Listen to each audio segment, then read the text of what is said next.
lights in the trees, a trick of the frost, a ghost on the breeze. But I saw a mirror older than me, staring through time like it wanted to speak. The forest went silent, the world held its breath. Something was watching beyond life and death. We stepped through the green, boots breaking the seal, not chasing a light, but something too real. I came back with salt on my skin, my mind split wide where the storm got in. They call it a test, but I know the deal. History blinks beneath the green veil.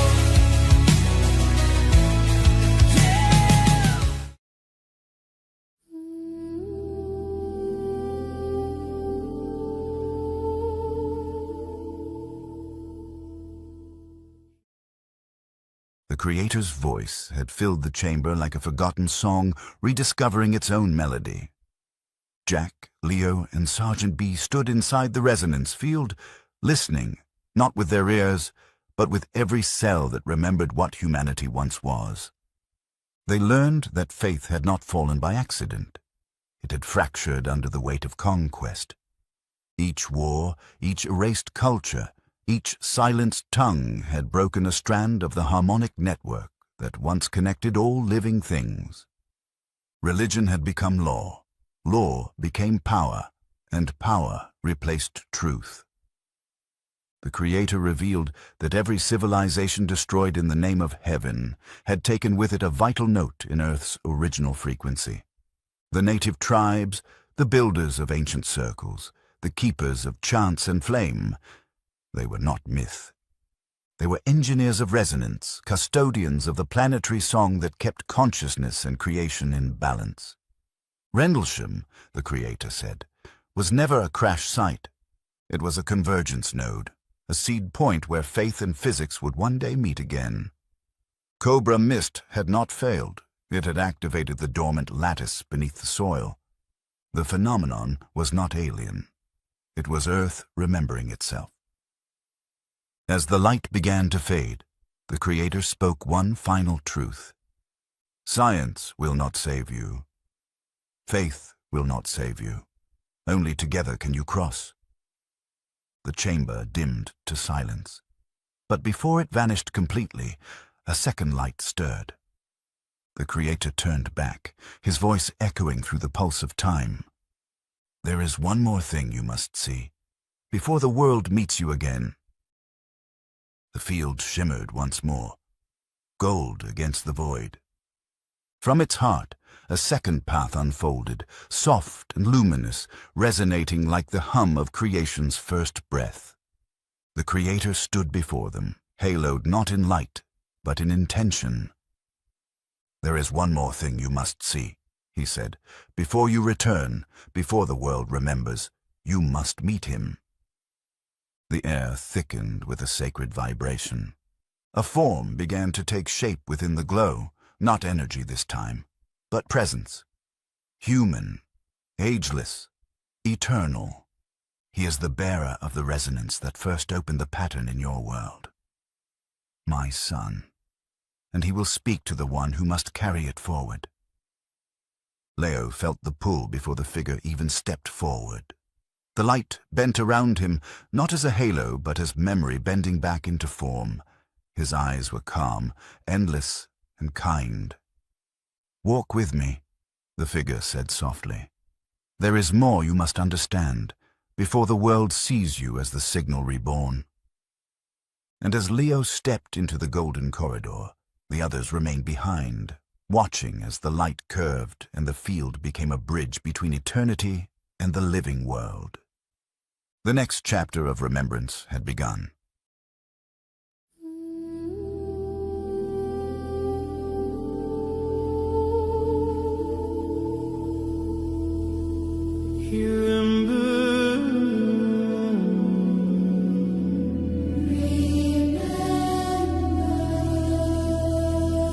I walked through the golden silence where the air remembered my name.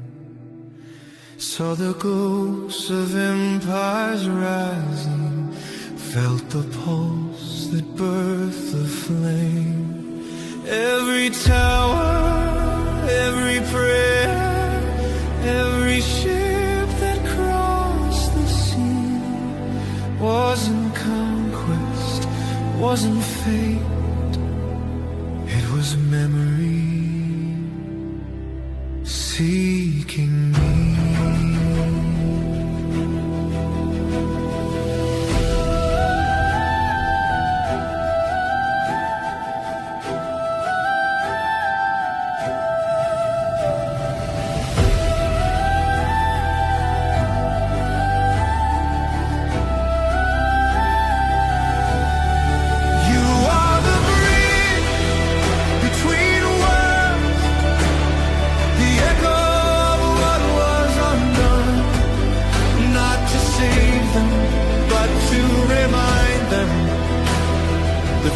And the Father are one. When faith and reason finally meet, the blind will see the sound, and veritas will rise again from the ashes on the ground.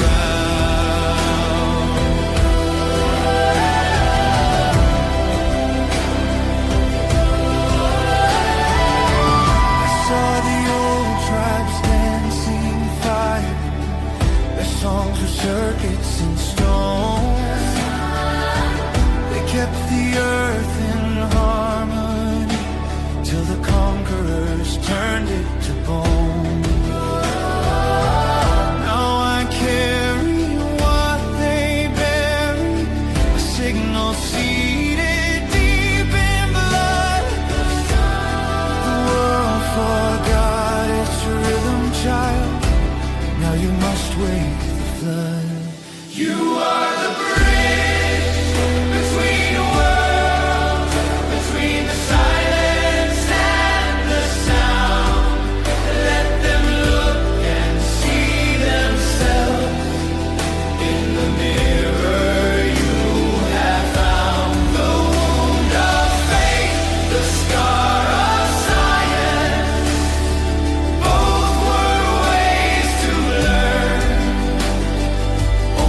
When they breathe as one, can resonance return?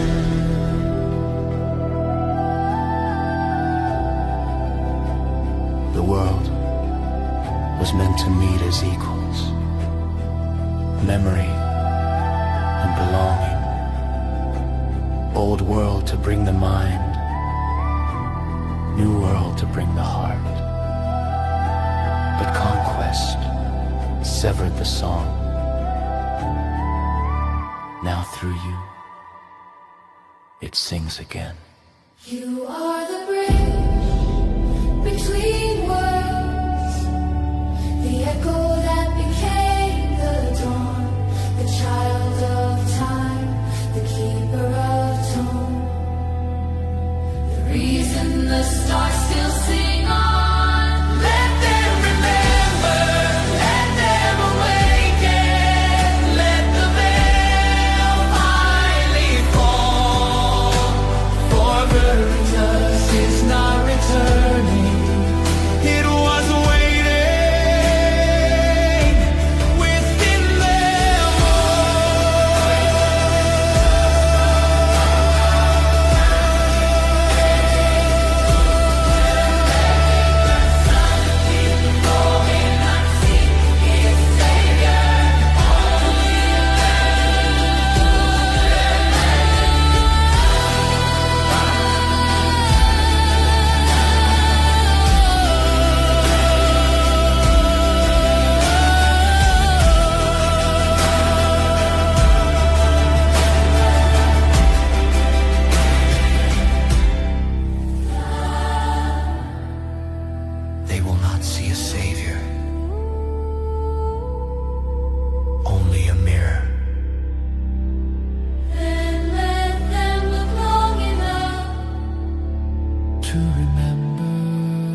Temporal Convergence Band. 12.9 Hertz lock. Phase, duration, indeterminate. Before the creator stepped back into the convergence field, he paused, the harmonic light around him pulsing with intent. "There is one more thing you must see," he said. "Before you return, before the world meets you again, you must meet him." A second path opened beside the first, soft, golden, humming with stillness.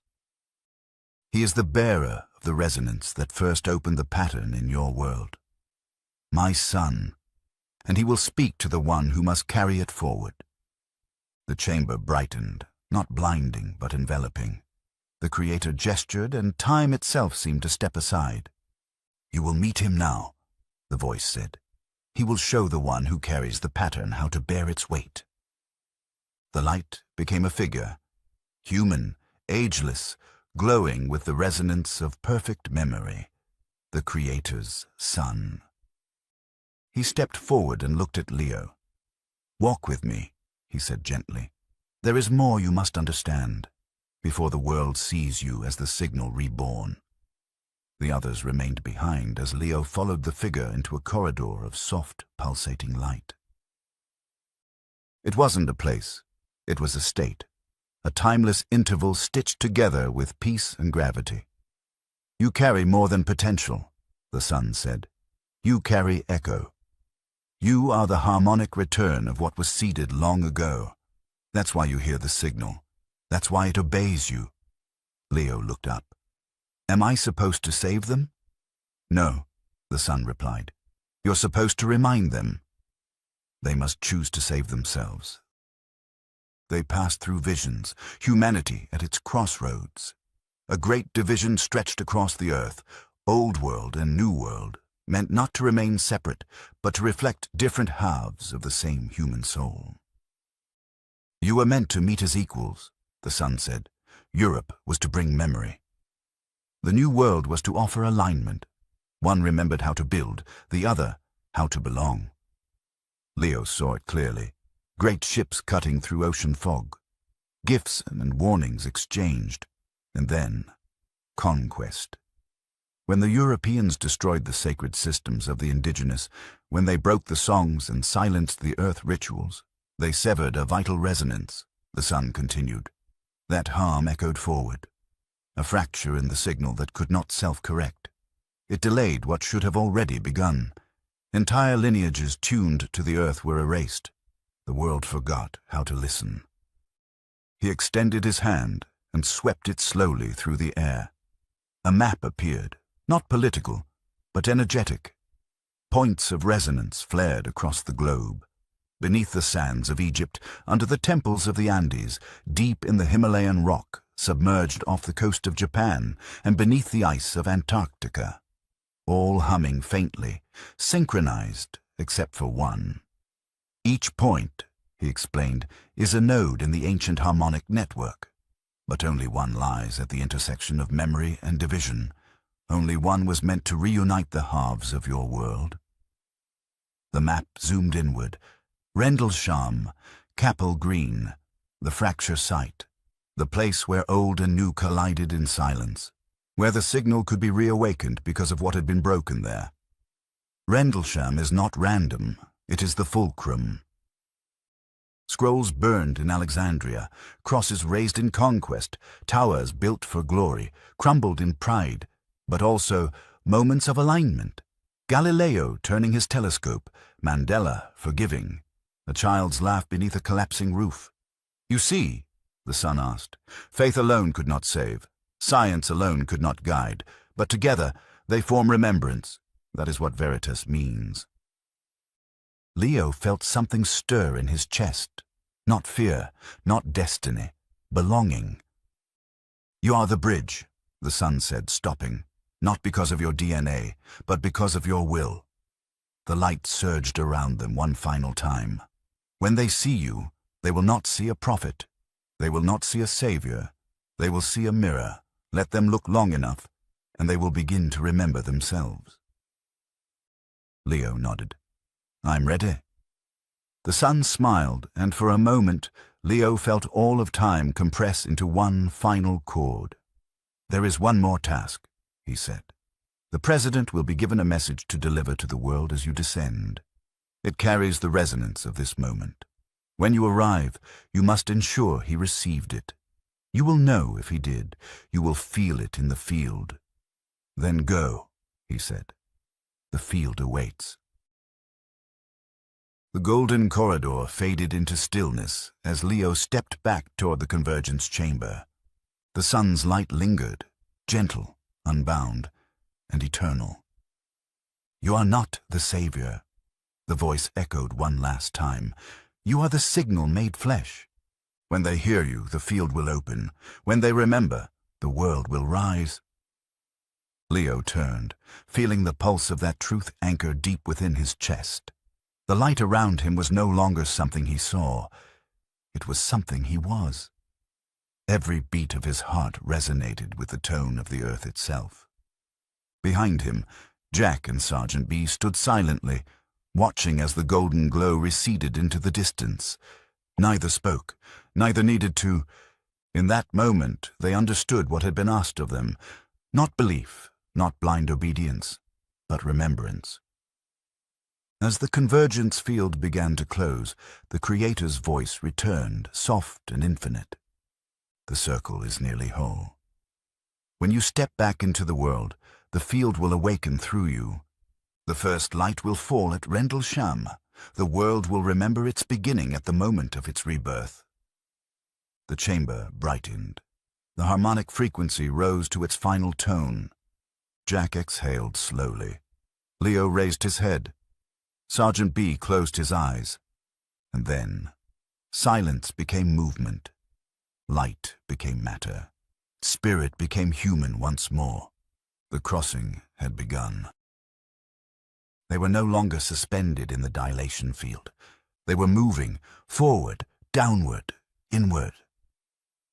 Jack, Leo, and Sergeant B emerged from the harmonic sheath in silence as the world around them shimmered with anticipation. Across the earth, the signal had already begun to awaken. From the temples of Tikal to the sands of Giza, from Uluru's song lines to the frozen vaults beneath Antarctica, the resonance spread. Ancient structures, long dormant, began pulsing with low harmonic light. The earth itself was remembering. In command bunkers, alarms fell mute. Drones froze mid-air. War machines forgot their purpose. The planet had entered synchronization. In homes, streets, and churches, people stopped where they stood. Some wept. Some smiled. Others simply felt something, a presence that transcended doctrine and name. Christmas had come not as a day, but as a field. And at Capel Green, under falling snow, 3 lights descended, soft, absolute, and beautiful. The awakening had begun.